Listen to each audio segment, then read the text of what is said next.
Ladies and gentlemen, it is coming to an end. The end of the reign of terror. The great purchaser himself stepping aside. Maybe. Let's take a look. This article comes from the Wall Street Journal. Disney's past attempts to pick a successor to CEO Bob Iger have been less than magical. Now the company is trying to write a happier ending. Iger, who replaced Michael Eisner in 2005 following a shareholder revolt, has postponed planned retirement dates 5 times and helped push out a number of top executives poised to succeed him. Veteran insider Bob Chapek became CEO in 2020, only to be replaced by Iger himself in a dramatic 2022 corporate coup. Disney's board of directors has said that it would announce in early 2026 its pick to succeed Iger. Company is widely expected to promote from within, with Parks chief Josh D'Amaro and television head Dana Walden considered the leading contenders by employees and people who work with Disney. The two executives met with Disney's board this summer in Orlando to discuss visions for the company should they become CEO. And whoever is named the next CEO is expected to work, and this is the thing, is expected to work alongside Iger for a while to learn the ropes before officially taking over, according to a person familiar with the board's thinking. Now, Iger's contract expires next December. And now what we are hearing, guys, and we have seen over there on That Park Place, is that Josh D'Amaro is considered widely internally the favorite to take over as Disney CEO from Bob Iger. But now, guys, the problem that we are seeing is, will Bob Iger actually step down? Will he actually step aside? Now, I know, Vash, you were of the inclination that the line the Wall Street Journal had about them working alongside Bob Iger is proof that Bob Iger will not move aside in December to fade off into the sunset and ride off to showers elsewhere for the rest of his days. May they be long and plentiful. But I kind of had a different take on that, so I want to hear your take on that, Vash, and then kind of go into it from there. Yeah, I think they're setting this up as a consultancy position, right? And this is very, very different than the approach that they actually took for Bob Chapek. They want to make that clear. They want to make that upfront. They want to alleviate shareholder concerns that Bob Iger will be able to, I guess, manifest a very much smoother transition process than actually what took place with Bob Chapek all those years ago. Because you'll note that, I mean, Bob Iger, he he kind of dipped initially at the very, very start, but then got much more involved as the COVID pandemic actually took place and so forth. And then there was it was two heads leading the snake, let's say, and nobody really knew internally where direction was actually coming from. And then he steps back again, but then he gets he comes back in order to meddle with things even further. It was just kind of a mess. And I think they want to lay out a blueprint by which this transition will actually take place, and hopefully it will go smoother, I guess, from their end and what they're trying to project. But I think for us looking at this, look, this is a guy that's postponed his retirement, I think, 5 or 6 times now? 5 times, they've said, yeah. He just can't walk away. So it's a matter of it's not just that he wants the Disney company to go his way. He wants it to continue to go his way after he leaves. He wants to make sure that his great work shall never be undone. It is. I read this situation differently. I did not read that Bob Iger will stay around after December. What I took that as whoever the successor is announced to be in early 2026 will shadow Bob Iger for the remainder of his contract and kind of learn the ropes so that the transition can happen smoothly come December when Bob Iger leaves. Now, that is the way it should be done. That is the way I hope it will be done. But if Bob Iger is actually sticking around, because look, at the end of the day, you've got a board that has got people that have run Fortune 500 companies and every major organization on the planet, right? You don't need Bob Iger specifically to hang around. I don't think so. I guess they are having him do exactly that. What I find weird about this, Marvin, is that these are people, Josh D'Amaro and Dana Walden, they've been there for a number of years.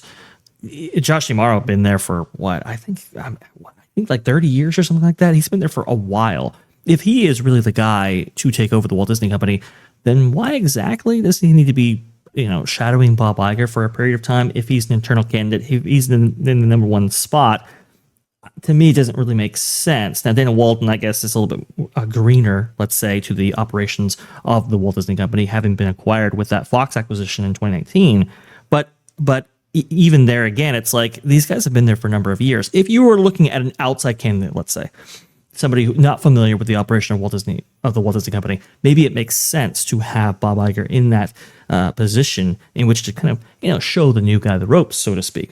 But these aren't new people to the Walt Disney Company, and so I this is why I find this odd, and why we're making the assertion that it's just he won't leave. He won't leave this place.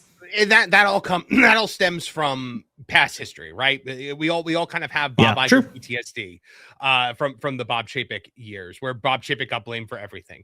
But now, if you have them shadow Bob Iger throughout the remainder of 2026, then they go to events with him. He introduces them to Hollywood contacts. Bob Iger makes the connections for people, and then fades off into the sunset at the end of December. Shows them the ropes, shows them the way things are done, the way the budgets are balanced, the fact that like in the shower in the office, the hot means cold and cold means hot. Like you have to be able to teach these guys the important stuff here. Erika, what do you think? Are we going to see the end of Bob Iger come December 2026, or is he just going to be the specter that continues to haunt the Walt Disney Company until his final days? I have questions. My understanding was that in his contract, he was going to stay on as like a consultant type position up through like 2033. Are has that changed? Is that what you guys are saying? Has the board changed something to prevent what happened to Chapek? Are they on to Iger with, the I think the coup, board is. putting that in quotes? I think the board is fairly subservient to Iger. But you know what? To answer a question like this, Erika, I don't think any of us are equipped to do it. We need to bring in someone who has lived and breathed Bob Iger for years. Someone who has hunted him the way Sean Archer hunted Castor Troy in the classic movie Face Off, the one, the only WDW Pro. Sherlock Pro here, and yes, we're on the hunt. We are on the hunt. It's good to see everybody out there. Hope everybody's doing well. Lovely panel here today. MJ, Erika, and the rest of you. It's good to be here, everybody. And Josh tomorrow is going to be saying it's time to sweat a little bit. He might need a sauna, not a shower, because it turns out we're getting a sequel. We're getting a sequel. Bob Iger just can't leave the place. You can't. Listen, he fights the popo and the board harder than Culture does when he's on the driveway. That's a deep cut reference for the channel. But listen, Bob Iger is not riding his hippo out anytime soon. He's going to be there into the 2030s. He can't let it go because he sees the opportunity now, and he's going to seize it. Carpe China. That's Bob Iger's plan. Now that Zootopia's in China, he wants to be there to take the credit. If Zootopia and other stuff can get back into China, and if the Chinese parks do well, Bob Iger doesn't want Josh D'Amaro to get the credit for it or anybody else. And it's basically, listen, it's basically Josh D'Amaro at this point because we're getting articles telling us what he plans to do. Yes. We're getting zero articles about what Dana plans to do. Mm-hmm. And that's the tell. That's the tell. We have seen Josh D'Amaro talking about integrating gaming more strongly into the company. That is something that he has been very passionate about. He helped broker the deal with Epic Games. So, I think we are going to. I think he is far and away the front runner. MJ, what say you? Do you think Dana Walden still has a path to this? And how much of a say do you think Bob Iger has here? I think Iger has a huge say. Pro laid it out just like it is. He wants to have his finger in it. He's going to keep his finger in it. Dana, I don't think she stands a chance. That's just my honest opinion. And I don't know what to think much about D'Amaro. I mean, he's more or less like a little puppet, kind of like Iger's puppet, maybe. I don't know. I don't know, but I really agree with what Pro was saying. This guy has his finger in it. He's not going anywhere anytime soon. Yeah, Josh D'Amaro is defined by the fact that he is always smiling but never looks happy. But that's pretty good. We will see. I remember that one. We will see in the future what happens with him. I personally think that the board is not going to allow Iger to do what he did last time. They need a smooth transition. Bob Iger is not getting younger. He has to move on. I don't understand why he would want to stay into his 80s and whatnot.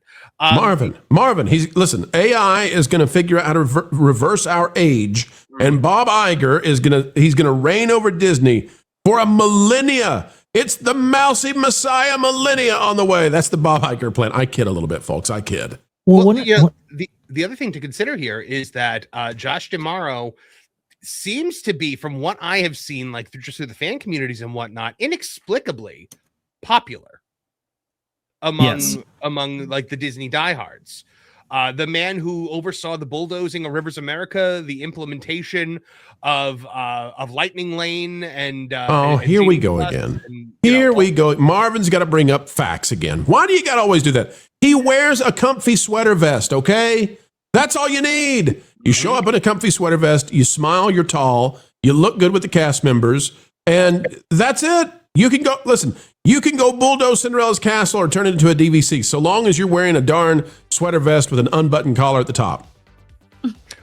Well, guys, there is so much going on in this Disney CEO succession race. I think that after the sale of Warner Brothers, this is going to be the biggest entertainment story going. Who is going to succeed the throne? Who is going to lead the mouse? Is Bob Iger going to actually step aside the way he has promised to do come December? Or is he going to be a Iger, pants on fire? Thanks for watching That Park Plays News.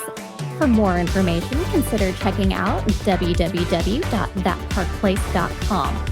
And don't forget to subscribe, share, like, and send this out on your favorite social media accounts.